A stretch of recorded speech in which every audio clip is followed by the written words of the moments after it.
تبارك الذي بيده الملك وهو على كل شيء قدير. الذي خلق الموت والحياة ليبلوكم أيكم أحسن عملا وهو العزيز الغفور. الذي خلق 7 سماوات طباقا ما ترى في خلق الرحمن من تفاوت فارجع البصر هل ترى من فطور ثم ارجع البصر كرتين ينقلب إليك البصر خاسئا وهو حسير. ولقد زينا السماء الدنيا بمصابيح وجعلناها رجوما للشياطين وأعتدنا لهم عذاب السعير. وللذين كفروا بربهم عذاب جهنم وبئس المصير. إذا ألقوا فيها سمعوا لها شهيقا وهي تفور تكاد تميز من الغيظ كلما ألقي فيها فوج سألهم خزنتها ألم يأتكم نذير قالوا بلى قد جاءنا نذير فكذبنا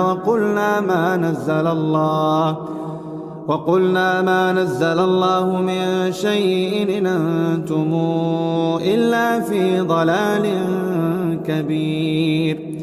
وقالوا لو كنا نسمع أو نعقل ما كنا في أصحاب السعير فاعترفوا بذنبهم فسحقا لأصحاب السعير. إن الذين يخشون ربهم بالغيب لهم مغفرة وأجر كبير.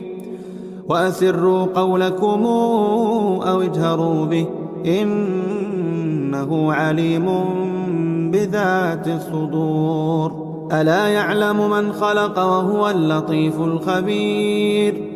هو الذي جعل لكم الأرض ذلولا فامشوا في مناكبها وكلوا من رزقه وإليه النشور. آمنتم من في السماء أن يخسف بكم الأرض فإذا هي تمور أم أمنتم من في السماء أن يرسل عليكم حاصبا فستعلمون كيف نذير. ولقد كذب الذين من قبلهم فكيف كان نكير.